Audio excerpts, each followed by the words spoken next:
नमस्कार, मैं हूं श्वेता सिंह और आप देख रहे हैं आज तक। इस बार 14 सालों का नहीं बल्कि 500 सालों से ज्यादा का वनवास था, लेकिन रामलला लौट रहे हैं। उनके मंदिर का निर्माण शुरू होने वाला है अयोध्या में। ऐसे में आज हम आपको बताएंगे कि राम मंदिर का निर्माण किस तरह से होगा। नींव डालने के समय जो पूजा का विधि विधान होगा वो कैसा होगा। अपनी पूरी संभव में राम मंदिर कैसा नजर आने वाला है, किस तरह के बदलाव किए गए हैं जो शुरुआती मॉडल था उसमें। आइए आपको बताते हैं क्यों ये दुनिया में सबसे अद्भुत होने वाला है। सैकड़ों बरस बाद वैसी ही शुभ घड़ी अयोध्या में आई है। श्री राम लला शताब्दियों के बाद अपने घर लौट रहे हैं। अयोध्या समेत सारा भारतवर्ष श्री राम लला के गृह प्रवेश के प्रबंधन में जुटा है। सबसे बड़ी बात है मन का उत्साह।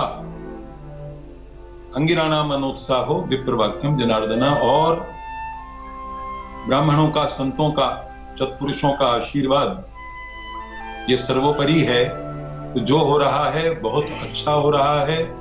आगे जो कुछ होगा वो इसके पश्चात होगा, क्योंकि ये आरंभ है।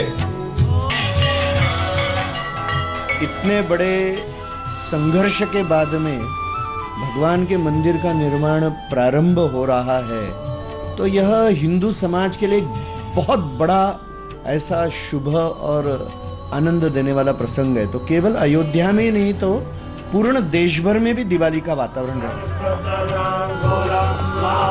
श्री राम लला मंदिर के अतिथि तय हैं, पुरोहित तय हैं।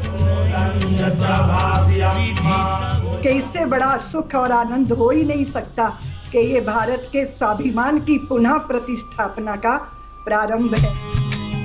ये पता चला है कि मंदिर के शिखर 3 से 5 हो गए हैं। जब से ये सुना है कि मंदिर की ऊंचाई पहले से कई फीट ऊंची हो गई है, जब से ये कहा गया है कि श्री राम लला का मंदिर दुनिया के सबसे अप्रतिम मंदिरों में से एक होगा, तब से करोड़ों लोगों की श्रद्धा की कृपा है। अयोध्या में बहुत साल से इंतजार था इसी उत्साह को देखने के लिए। उनके अंदर उत्साह दिखाई दे रहा है भगवान का प्रति। सब हम लोग खुश हैं। साधु संत ही, यहाँ के अयोध्या के सब लोग, पूरे देश ही खुश है।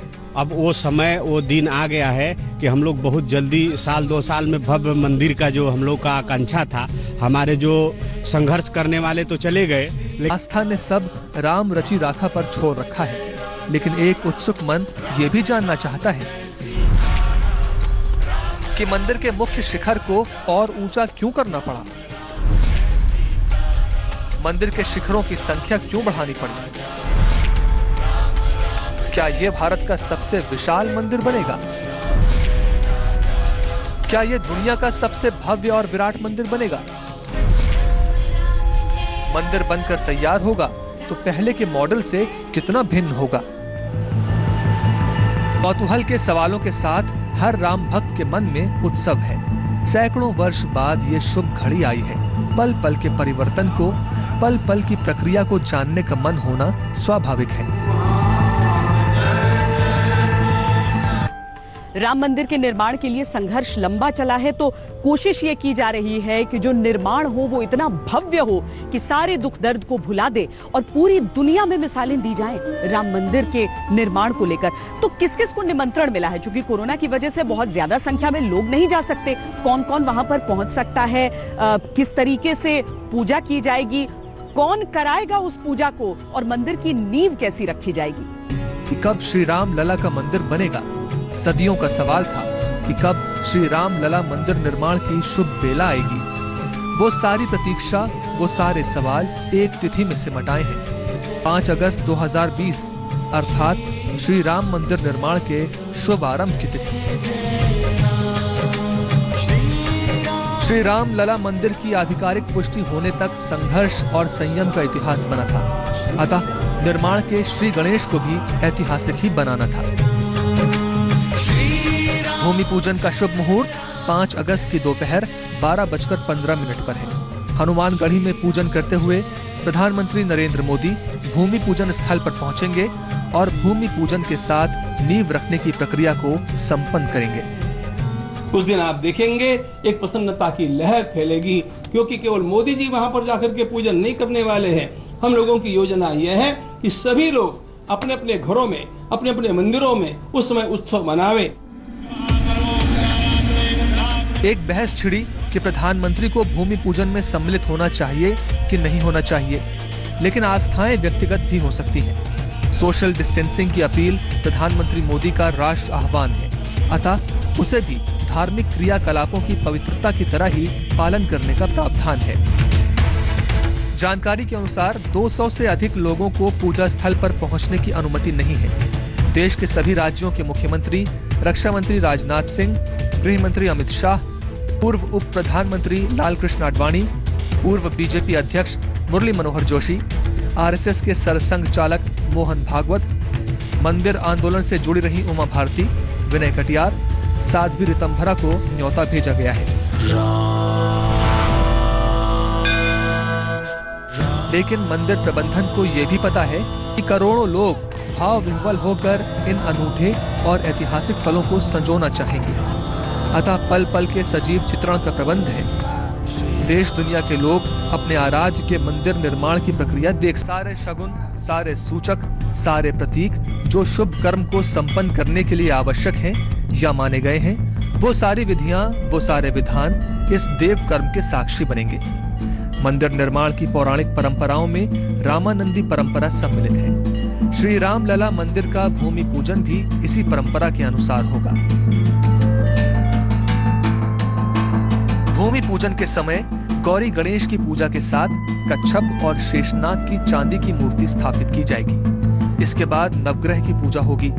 नवग्रह के बाद नंदा, भद्रा, जया, रिक्ता और पूर्णा नाम की 5 अलग अलग शिलाओं की पूजा की जाएगी। कांस्य कलश में पंचधातु, पंचरत्न हीरा, पन्ना, माणिक, मोती और मूंगा भी होगा। इसके बाद सभी तीर्थों की मिट्टी, नदियों का जल, समुद्र की मिट्टी और जल, गौशाला और अश्वशाला की मिट्टी के साथ मानव कल्याण से जुड़ी औषधियों को रखा जाएगा। शिलाओं की स्थापना के साथ ही भूमि पूजन का अनुष्ठान संपन्न होगा। अनुष्ठान विधिवत और त्रुटिहीन रहे, इसके लिए अयोध्या और काशी के विद्वानों को आमंत्रित किया गया है। भगवान श्री राम के मंदिर का पूजन है और जितने भी मंदिरों की पूजा होती है उनके परंपरा के अनुसार होती है। यहाँ भगवान श्री राम का मंदिर बनना है, इसे रामानंदी परंपरा के अनुसार यह शिला रखा जाएगा और भव्य मंदिर बनेगा। रामलला के मंदिर के निर्माण को लेकर भले ही मामला अदालतों में रहा, लेकिन भक्तों के उत्साह में बिल्कुल भी कमी नहीं आई। अयोध्या में लगातार हमने देखा कि किस तरीके से पत्थरों को तराशा गया, उन खंभों को, दीवारों को टुकड़ों टुकड़ों में तैयार किया जा रहा था। मंदिर का शिखर कैसा होगा, मंदिर की ऊंचाई कैसी होगी, एक मॉडल वहां पर रखा गया था ये देखने के लिए। लेकिन अब उस मॉडल को मूल रूप से स्वीकार करते हुए उसके इर्द गिर्द निर्माण को बढ़ाया जा रहा है, ताकि राम मंदिर ऐसा बने कि दुनिया में कोई निर्माण वैसा न हो। ये नया प्रतिरूप है उस भव्य श्री राम लला मंदिर का जो अयोध्या धाम में स्थापित हो रहा है। इससे पहले दुनिया ने वो मॉडल ही देखा था जिसे 90 के दशक में विश्व हिंदू परिषद ने बनवाया था। पुराने मॉडल को गुजरात के वास्तुविद चंद्रकांत सोमपुरा ने तैयार किया था। नए संशोधित नक्शे को उनके बेटे निखिल और आशीष सोमपुरा ने तैयार किया है। पहले जो हमारा मंदिर था, पहले एक ही मंडप यहाँ तक, मैं आपको ऐसे प्लान में दिखा हूँ तो मंदिर यहाँ तक ही था। यहाँ से प्रवेश चौकी थी, ये नृत्य मंडप था, ये अंतराल था, आगे गुड़ मंडप हो गया और ये गर्भगृह और आगे परिक्रमा, यहाँ तक मंदिर था। फिर ये सोचे हुए कि भाई कि अभी पहले, हाँ, ये नक्शा पहले बनाया गया था 84-85 में। अशोक जी सिंघल, माननीय अशोक जी सिंघल जो विश्व परिषद के अध्यक्ष थे, उनकी निगरानी में तब डिस्कशन हुआ। ये श्री राम मंदिर का प्रारूप है। अगर आप थोड़ा सा हिस्सा देखें जहां से बातें थीं और दावे भी थे कि मंदिर वैसा ही बनेगा जैसा प्रस्तावित मॉडल में दिखाया गया था। अब जो नया रूप है वो पहले से थोड़ा अलग है। इस मंदिर का विस्तार अधिक है, इस मंदिर में शिखरों की संख्या अधिक है, इस मंदिर की ऊंचाई अधिक है। नया मंदिर अब 2 मंजिल की जगह 3 मंजिल का होगा। मंदिर की ऊंचाई में 33 फीट की वृद्धि की गई है। पहले ऊंचाई जहां 128 फीट थी, अब उसे बढ़ाकर 161 फीट कर दिया गया है। ऊंचाई बढ़ाने के लिए मंदिर में एक मंजिल को और जोड़ा गया है। नया मंदिर 360 फीट लंबा और 235 फीट चौड़ा होगा, जबकि पहले इसकी लंबाई 268 फीट 5 इंच और चौड़ाई 140 फीट थी। ये जरूरत क्यों पड़ी? श्रद्धा और आस्था को इसके जवाब की तलाश थी। अब ये विस्तार बढ़ाने से हमें थोड़ी मंदिर की हाइट बढ़ाने की आवश्यकता पड़ गई। तो पहले जो 2 मंजिल का मंदिर बनाया था, अभी हमने 3 मंजिल के करके अब 3 मंजिल बना के फिर उसके ऊपर शिखर बन के हम मंदिर को विस्तार, उसकी भव्यता बढ़ाने के लिए बनाया गया।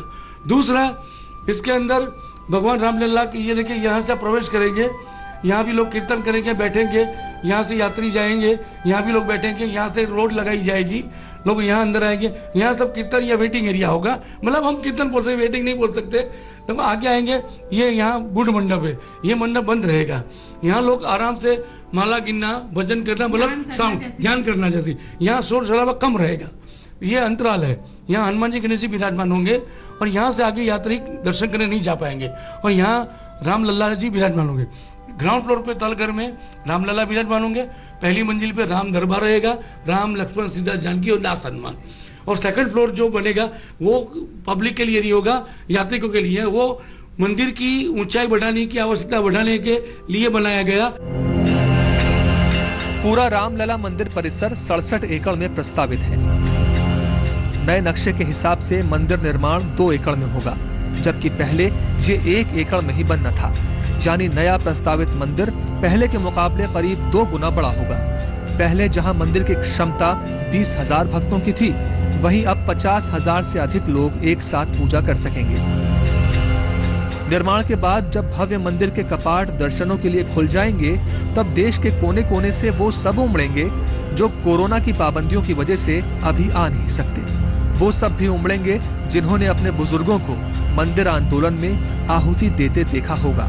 वो सब भी उमड़ेंगे जिन्होंने पीढ़ी दर पीढ़ी मंदिर बनने की कामनाएं की होंगी। अब ऐसा लगता है कि अब रोजाना अभी यात्री 1 लाख से ऊपर यात्री आएंगे, तो उनको असुविधा न हो, उनको दर्शन आराम से रामलला के, भगवान राम के दर्शन हो जाए। इसलिए आवश्यकता पड़ेगी तो कुछ मंदिर को विस्तार रूप थोड़ा मंदिर बड़ा किया जाए। ऐसी हमारी मीटिंग में चर्चा हुई, तो इस हिसाब से हमने ये प्लान में देखे तो हमने आगे उत्तर दिशा में एक ये मंडप बढ़ाया, ये जो मैं दिखा रहा हूँ, ये दक्षिण दिशा में भी एक ये मंडप बनाया गया और आगे के पूर्व दिशा में भी एक ये और मंडप बढ़ाया गया। तो 3 मंडप बढ़ाने से थोड़े यात्रिकों का फ्लो, जो मतलब जो हजारों की संख्या, अब लाखों की संख्या में बढ़ेंगे, तो उनको यात्रिकों को भगवान के रामलला के और भगवान राम के दर्शन आराम से हो जाए, तकलीफ ना हो, इसलिए थोड़ा ये विस्तार बढ़ाया गया। नए प्रस्तावित मंदिर में बदलाव के बाद मंदिर में 3 की जगह कुल 5 शिखर होंगे। एक सबसे ऊंचा शिखर होगा जो गर्भगृह और राम दरबार के ठीक ऊपर होगा, जबकि 4 अलग अलग शिखर मंदिर के मंडप के ऊपर होंगे। हर तल पर 106 स्तंभ होंगे। इस तरह से तीनों तल को मिलाकर मंदिर में कुल 318 स्तंभ होंगे। मंदिर की संरचना तैयार करते समय मुख्य शिखर के गगनचुंबी होने की परिकल्पना की गई है, कुछ ऐसे जैसे धर्म ध्वजा का शीर्ष आसमान को छू जाए। सनातन सभ्यता के मंदिरों में इस पर विशेष ध्यान दिया जाता है। द्वारका के द्वारकाधीश मंदिर में भी ये बात हमारे संज्ञान में आई थी। एक एक नक्काशी, एक एक स्तंभ मंदिर का हिस्सा रहेगा और सदियों तक प्रतीक बनेगा आंदोलनकारियों की भावनाओं का। सर पे कफन बांध के देखो, बजरंगी की फौज चली, गली गली में मात भवानी का गूंजा जयकारा है, कहो गर्व से हम हिंदू हैं, मंदिर का बाह्य स्वरूप बदला है तो आंतरिक संरचना भी बदली है। राम राज्य काल का वैभव इसकी प्राथमिकता है।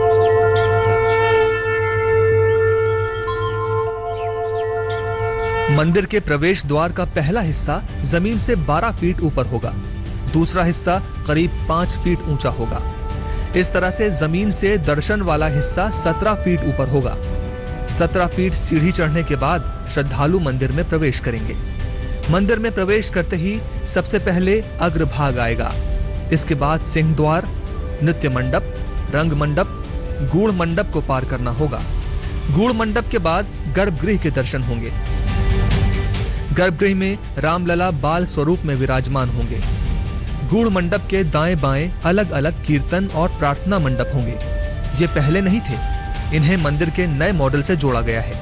यहीं से एक रास्ता ऊपर राम दरबार के दर्शन के लिए जाएगा। राम दरबार में श्री राम, लक्ष्मण, सीता जी के साथ राम भक्त हनुमान के दर्शन होंगे। दूसरे और तीसरे तल पर किसी को भी जाने की अनुमति नहीं होगी। रामलला विराजमान होंगे। पहली मंजिल पे राम दरबार रहेगा, राम, लक्ष्मण, सीता, जानकी और लास्ट हनुमान। और सेकंड फ्लोर जो बनेगा वो पब्लिक के लिए नहीं होगा, यात्रिकों के लिए। वो मंदिर की ऊंचाई बढ़ाने की आवश्यकता बढ़ाने के लिए बनाया गया। वहाँ पब्लिक ड्यूटी के लिए वो जगह नहीं रहेगा। वो जैसे सोमनाथ मंदिर में है 10 मंजिल है, लेकिन उसमें जाते हैं 1 मंजिल पे ही। बाकी उसका भव्यता बढ़ाने के जो मंदिर को बनाया गया तो उसमें पब्लिक यूटिलिटी के वो मंजिल दूसरी मंजिल नहीं रहेगी।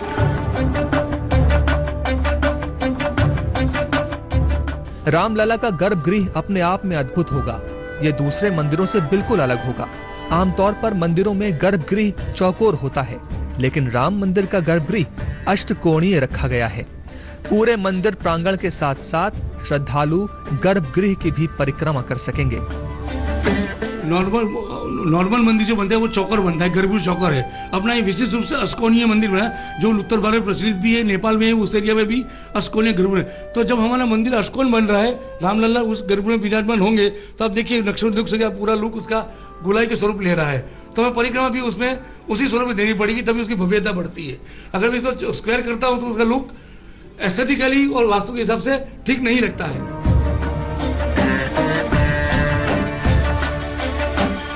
नए मंदिर का आकार अब बढ़कर 84,600 वर्ग फीट हो गया है, जो पहले के प्रस्तावित मंदिर के 2 गुने से भी करीब 10,000 वर्ग फीट बड़ा है।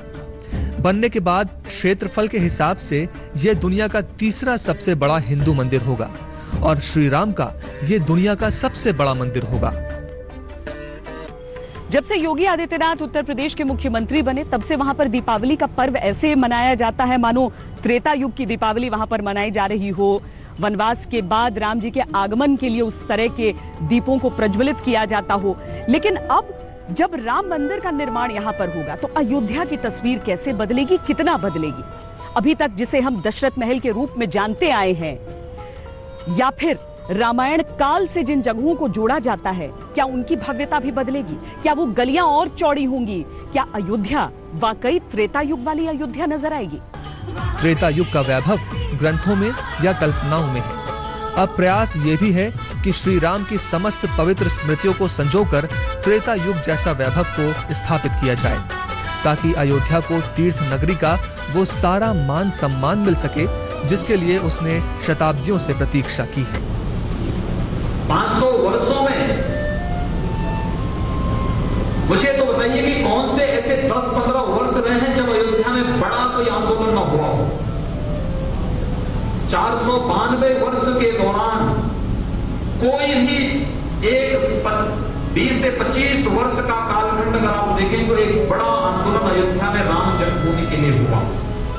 लेकिन संगठित रूप से देशव्यापी आंदोलन राष्ट्रीय स्वयंसेवक संघ के मार्गदर्शन में, विश्व हिंदू परिषद ने पूज्य संतों के निर्देशन में चलाया और परिणाम हमारे सामने आया। क्या उत्तर, क्या दक्षिण, क्या पूरब, क्या पश्चिम, क्या छोटा, क्या बड़ा, जाति, मत, संप्रदाय, सारे भेद समाप्त हुए।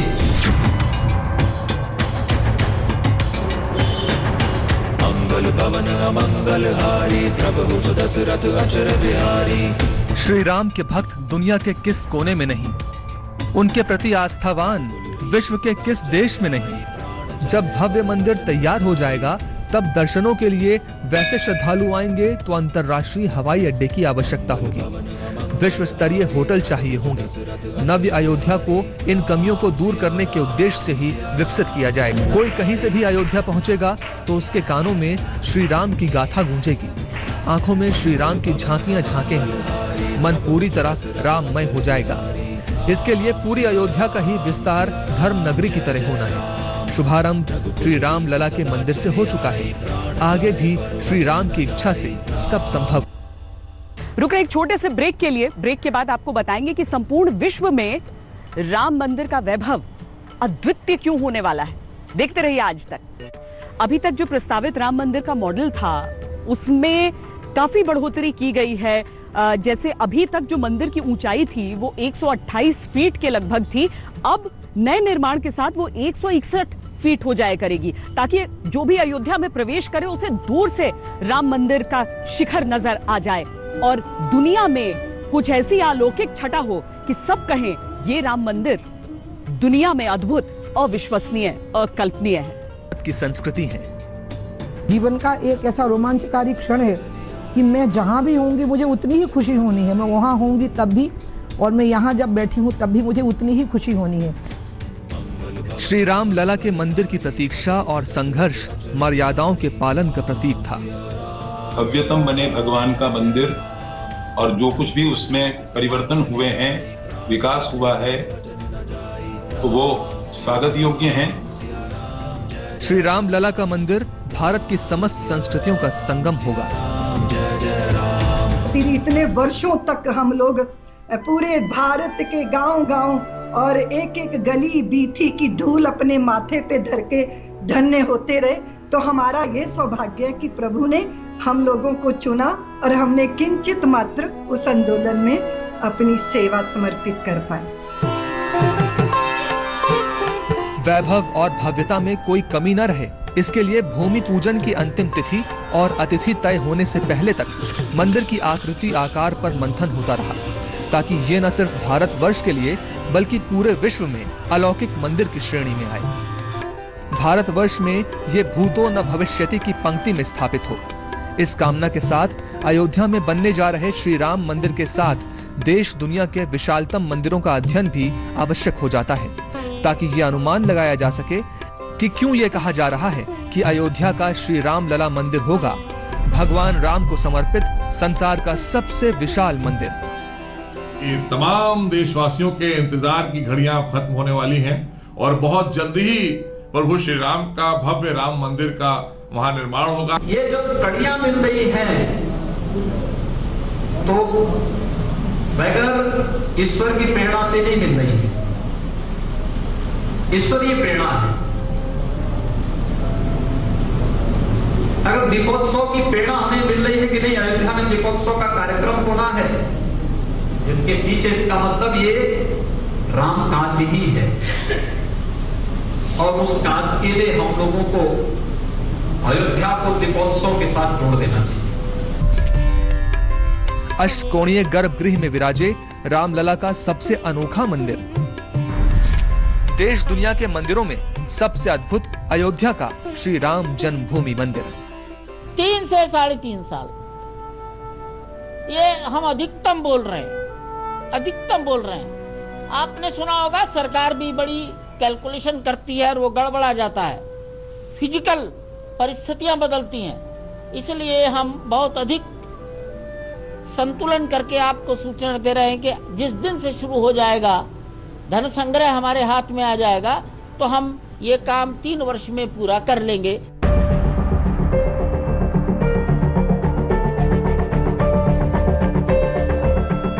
आस्था, श्रद्धा के देश दुनिया में पूर्व स्थापित मंदिरों के साथ तुलनात्मकता में अयोध्या जन्मभूमि मंदिर की विशालता की क्या स्थिति है, आइए वो अब आपको बताते हैं।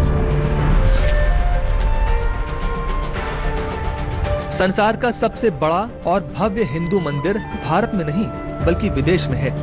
ये मंदिर है कंबोडिया में स्थित अंकोर वाट मंदिर। पहले ये भगवान विष्णु को समर्पित हिंदू मंदिर था। 12वीं सदी के आखिर तक इस पूरे क्षेत्र में बौद्ध धर्म का प्रचार हुआ और ये मंदिर हिंदू बौद्ध मंदिर में तब्दील हो गया। मंदिर को कहमर साम्राज्य में राजा सूर्यवर्मन ने राज मंदिर के तौर पर बनवाया था। अंकोर वाट मंदिर के शिखर की ऊंचाई अयोध्या में बनने वाले श्री राम जन्मभूमि मंदिर से 52 फीट ज्यादा है। अंकोर वाट मंदिर के शिखर की ऊंचाई 213 फीट, जबकि राम मंदिर के शिखर की ऊंचाई 161 फीट है। अंकोर वाट मंदिर 401 एकड़ में स्थापित है, जबकि राम मंदिर 67 एकड़ में बनेगा।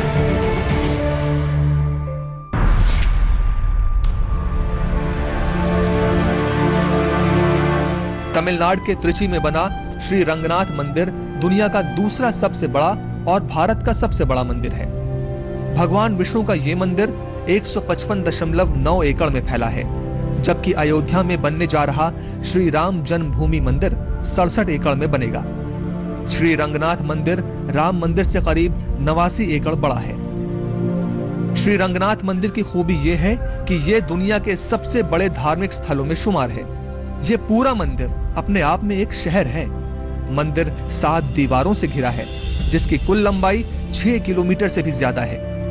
इस मंदिर में 49 तीर्थ स्थल हैं, जो भगवान विष्णु को समर्पित हैं। अयोध्या में बनने जा रहा श्री राम जन्मभूमि मंदिर दुनिया का तीसरा सबसे बड़ा मंदिर होगा। राम मंदिर की भव्यता का अंदाजा आप इसी बात से लगा सकते हैं कि यह दिल्ली के सबसे बड़े मंदिर अक्षरधाम और अमृतसर के स्वर्ण मंदिर से भी विशाल होगा। अक्षरधाम मंदिर के शिखर की ऊंचाई 141.3 फीट है, जबकि अयोध्या के राम मंदिर की ऊंचाई 161 फीट होगी। राम मंदिर के शिखर की ऊंचाई बढ़ाने के लिए इसे 2 मंजिल से 3 मंजिल किया गया है। अगर भगवान राम के मंदिर के अनुरूप देखा जाए तो अयोध्या में बनने जा रहा श्री राम को समर्पित इतना बड़ा मंदिर पूरे विश्व में और कोई नहीं है। ये सबसे बड़ा श्री राम मंदिर होगा। तमिलनाडु के तंजौर का बृहदेश्वर मंदिर विशालकाय मंदिरों में शुमार है। ये लगभग 25 एकड़ में बना है। इसी तरह से कोलकाता के हुगली नदी के किनारे स्थापित बेलूर मठ को दुनिया के विशालतम मंदिरों में गिना जाता है। ये लगभग 39 एकड़ क्षेत्रफल में बना है। ओडिशा का विश्व प्रसिद्ध जगन्नाथ मंदिर का क्षेत्रफल 10.7 एकड़ है, जबकि कोणार्क का सूर्य मंदिर 26.2 एकड़ में फैला है। आस्था, श्रद्धा, भक्ति, पूजा पद्धति इन सब की कभी तुलना नहीं हो सकती है। लेकिन राम भक्त ये जानना चाहते हैं कि श्री राम का मंदिर जब बनेगा तो दुनिया की बाकी जो पूजा स्थल हैं या फिर बड़ी बड़ी इमारतें हो गई, उनकी तुलना में कैसा होगा? क्या एक अलग ही छटा होगी? सबके मन में यह सवाल है, तो हमने आपके लिए यह तुलना की है।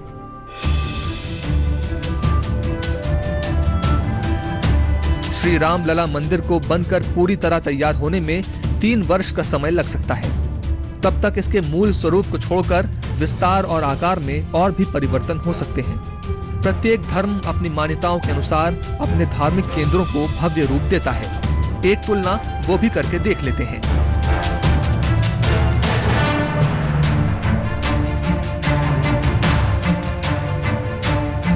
इटली के वेटिकन सिटी का सेंट पीटर्स बेसिलिका चर्च दुनिया का सबसे बड़ा चर्च है। इस चर्च की लंबाई 720 फीट, चौड़ाई 490 फीट और ऊंचाई 448 फीट है। इसके बाहरी गुंबद का व्यास 152 फीट है। पूरा चर्च 2,27,060 वर्ग फीट में बना हुआ है, जबकि अयोध्या के राम मंदिर का कुल क्षेत्रफल 84,600 वर्ग फीट है। सेंट पीटर्स बेसिलिका चर्च में जहां एक साथ 60,000 लोग प्रार्थना कर सकते हैं, वहीं अयोध्या में बन रहे श्री राम जन्मभूमि मंदिर में एक साथ 50,000 भक्तों के पूजा की व्यवस्था होगी। लेकिन एक दिन में 1 लाख से ज्यादा श्रद्धालु भी वहां आने की स्थिति में होंगे। इंडोनेशिया के मध्य जावा प्रांत के मगेलांग नगर में स्थित बोरोबुदुर विहार दुनिया का सबसे बड़ा बौद्ध विहार है। यह यूनेस्को की धरोहर साइटों में से एक है। इसका निर्माण 9वीं सदी में शैलेंद्र राजवंश के कार्यकाल में हुआ। 2500 वर्ग मीटर में फैले इस बौद्ध मंदिर को बनाने में 75 साल लगे थे। इसके केंद्र में स्थित प्रमुख गुंबद के चारों ओर स्तूप वाली 72 बुद्ध प्रतिमाएं हैं। क्षेत्रफल के हिसाब से ये बौद्ध विहार अयोध्या में बनने वाले राम मंदिर से काफी छोटा है।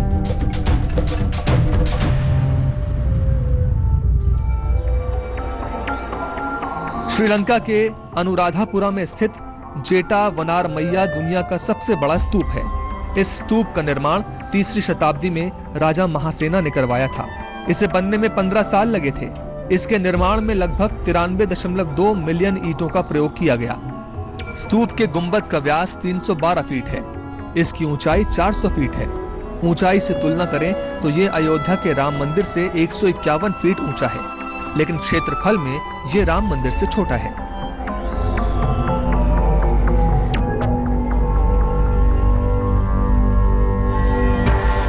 दुनिया के 7 अजूबों में गीजा का महान पिरामिड सबसे पुराना है। मिस्र के ये महान पिरामिड ऐसी जगह बने हैं कि इन्हें इजराइल के पहाड़ों से भी देखा जा सकता है। इसकी लंबाई 481 फीट है, जबकि ऊंचाई 456 फीट है। श्री राम लला मंदिर के साथ अभी ये बात जोड़ना बाकी है कि मंदिर परिसर के अलावा पूरी अयोध्या को तीर्थ नगरी की तरह विकसित किया जाएगा, जिसकी सीमाएं काफी विस्तृत होंगी। तब आकार के रूप में श्री राम लला मंदिर पूरे विश्व में अलौकिक बनेगा, इसमें भी कोई संशय नहीं है। एक ब्रेक के लिए रुक रहे हैं। ब्रेक के बाद आपको बताएंगे कि रामलला के मंदिर से धार्मिक रूप से समृद्धि के द्वार कैसे खुलेंगे। आप देखते रहिए आज तक। ऐसी मान्यता है कि जब भी श्री राम से जुड़ा कोई अच्छा कार्य होता है तो सारे तीर्थों का जो पुण्य है वो उमड़कर अयोध्या नगरी में आ जाता है। अब देखना यह है कि राम मंदिर के निर्माण के साथ अयोध्या नगरी के विकास के साथ किस तरह की समृद्धि वहां पर आती।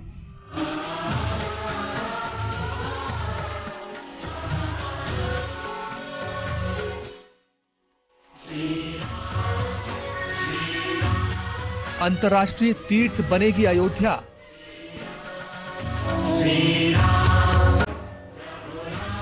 वैश्विक पर्यटन नगरी बनेगी अयोध्या। कारोबारियों के लिए कुबेर नगरी बनेगी अयोध्या।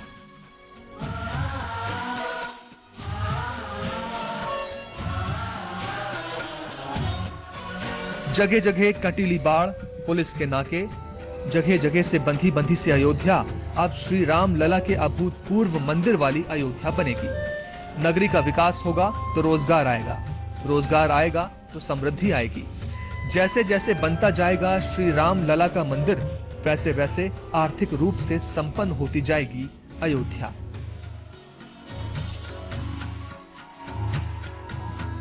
अयोध्या को जैसा विकसित करने की योजना है, उसके अनुसार विश्व पर्यटन के मानचित्र पर अयोध्या का आना तय है।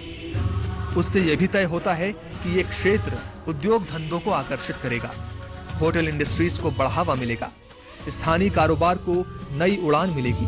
परिक्रमा, सावन मेला, रामनवमी के अलावा 12 महीने यहाँ श्रद्धालुओं का आगमन रहेगा, जिससे अयोध्या का अधिक आर्थिक विकास होगा।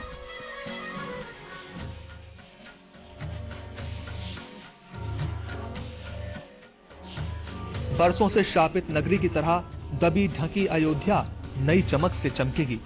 शुभ संकेत मिलना शुरू हो चुके हैं। मंदिर निर्माण के साथ ही रामलला के खजाने में जिस तरह से सोने चांदी की बारिश हुई है, उससे अनुमान है कि श्री राम जन्मभूमि तीर्थ क्षेत्र ट्रस्ट जल्दी ही दुनिया के सबसे अमीर ट्रस्टों में से एक होगा।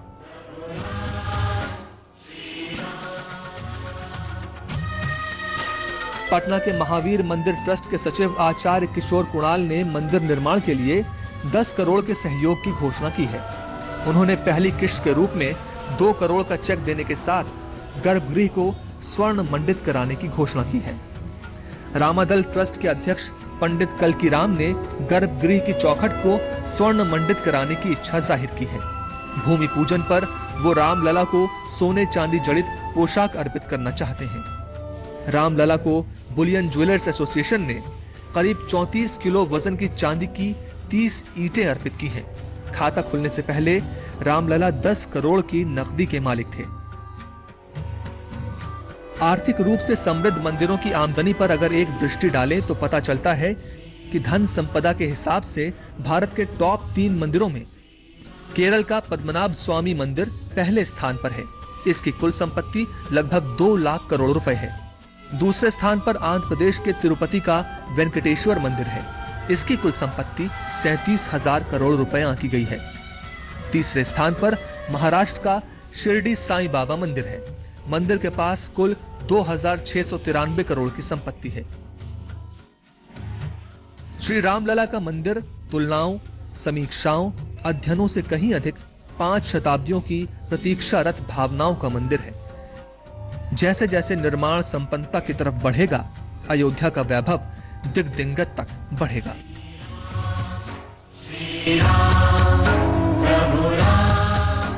हमारी इस पेशकश में आज के लिए इतना ही। देश और दुनिया की बाकी खबरों के लिए आप देखते रहिए आज तक। नमस्कार, मैं हूं अंजना ओम कश्यप। हमें उम्मीद है ये वीडियो आपको पसंद आया होगा।